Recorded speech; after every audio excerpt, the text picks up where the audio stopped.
Hey everyone, it's Miss Gibbs. Today we are going to do our Basquiat low relief mixed media sculpture projects.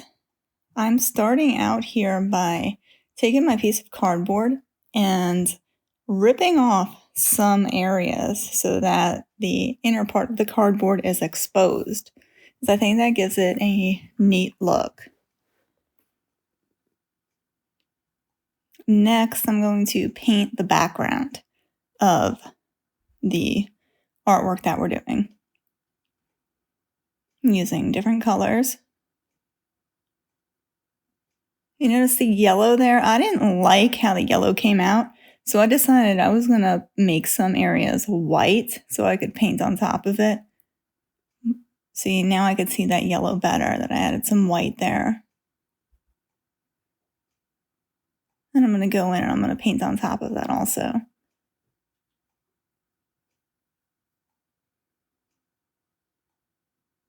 Notice when I'm painting, I'm leaving some areas exposed so I can see the cardboard coming through. And if you don't like something, just paint over it. I didn't like the way that part looked there when I added that lighter blue, so I painted over it. And I'm using the colors that I picked out in my color scheme when I did my planning. I am using different brushes here for my warm colors and my cool colors. And I'm not really washing my brush in between, switching between, as long as I'm within that warm or cool color set. I am wiping my brush off on another piece of paper.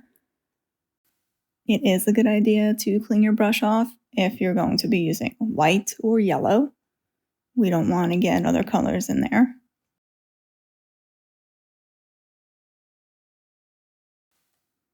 Now I am going to draw the symbols that I added in my plan on smaller pieces of cardboard, but also keeping in mind that I want them big enough to fill up the cardboard. So you're going to pick around, you could do 3, 4, you could do all 5 that you put in your planning design. So I drew them on the cardboard and now I am cutting them out.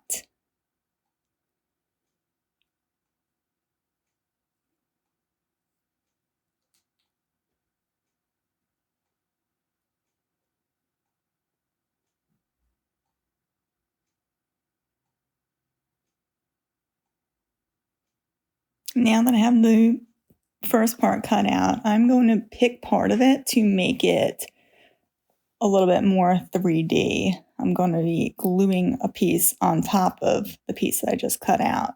So for this, I decided that I was going to take the skull part and make it into another layer. And I also decided to do that with the rib cage as well.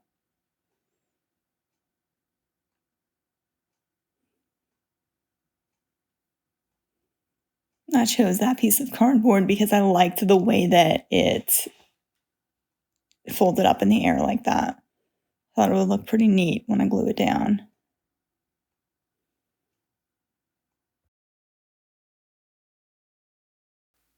Here I am making another symbol sketch. This one is a hand.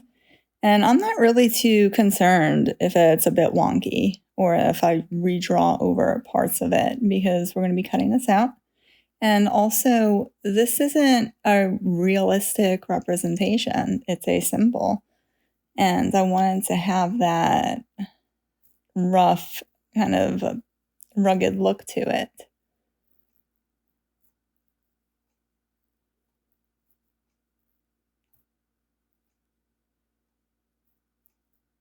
So you can see I have the lines there that are clearly not perfect lines that I'm cutting out.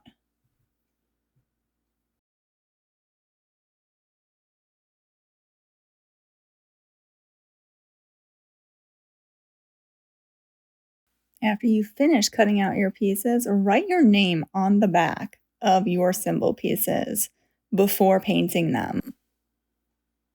Next, we are going to paint our symbol pieces. I'm starting here by putting a coat of black paint over the symbols that I just cut out. And notice I am leaving some of the cardboard showing through because I wanted to have that distressed, grungy look. So again, I'm not putting a heavy coat of paint on. I'm just adding a little bit of paint at a time until it looks the way I want it to look. And I'm doing that on all of the pieces.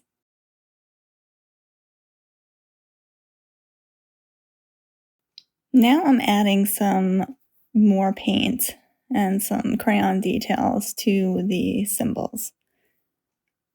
I'm not really going by any steps here. I'm just looking at the pieces and deciding how I want them to look.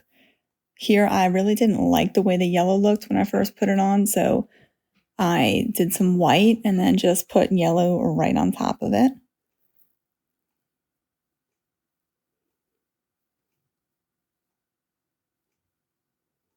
And I'm using the colors from the color scheme. I'm also looking at my background, thinking about where these pieces are going to go, and am I putting the same color up against the background? It's not going to look as good as if I make some contrast by putting different colors up against each other. Here I am adding in the black border that we see in a lot of Basquiat's work. I'm just painting back over it. And I'm just painting until I like the way that it looks and I'm happy with the results.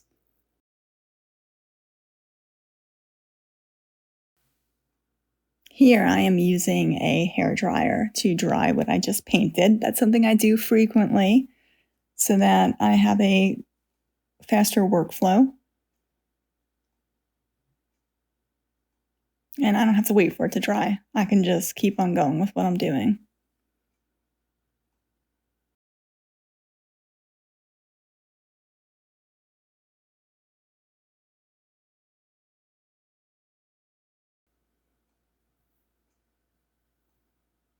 Here I am using a black crayon to add some line details.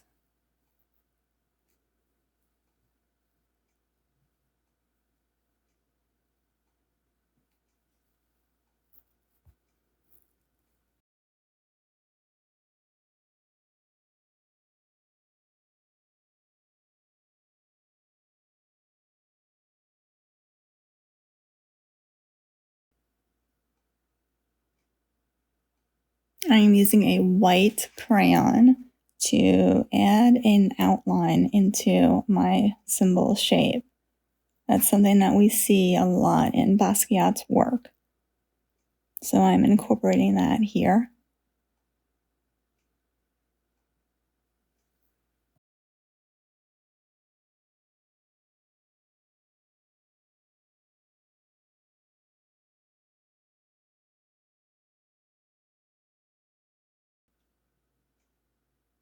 I'm also using some construction paper crayons to add some color in certain spots, and I just think that it looks right. Add some scribbles in there.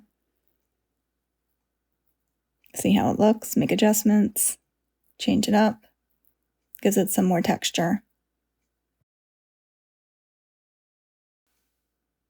Now I am deciding how I am going to lay this out and glue it down. So I want to have some balance to my composition.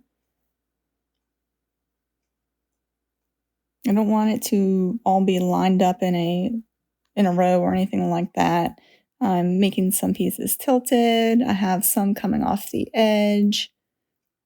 I'm also going through and tearing parts of the cardboard off again, as I think it gives more texture to it. I like the way it looks. And now I'm gluing the pieces down. Make sure you put enough glue on it and hold the pieces down. You may have to go back and put some more pressure and hold them in place for longer. They will lift up off of the cardboard backing, so just keep pressing down on them and they will stay. Now that my pieces are glued down, I am going back in with some construction paper crayons, and I am adding some scribbles. I'm also using regular crayons. I'm adding in the other lines and symbols that are on my paper. And I'm also writing some words. Basquiat's work had some words in them. He also crossed them out, so I'm doing that also. And I'm balancing out, having some repetition. I'm writing them in more than one area. The same thing with my other lines that I'm doing. I'm doing them in different areas as well, so that I do have that repetition. Not everything has to be repeated though, like this one in the center, I drew that once.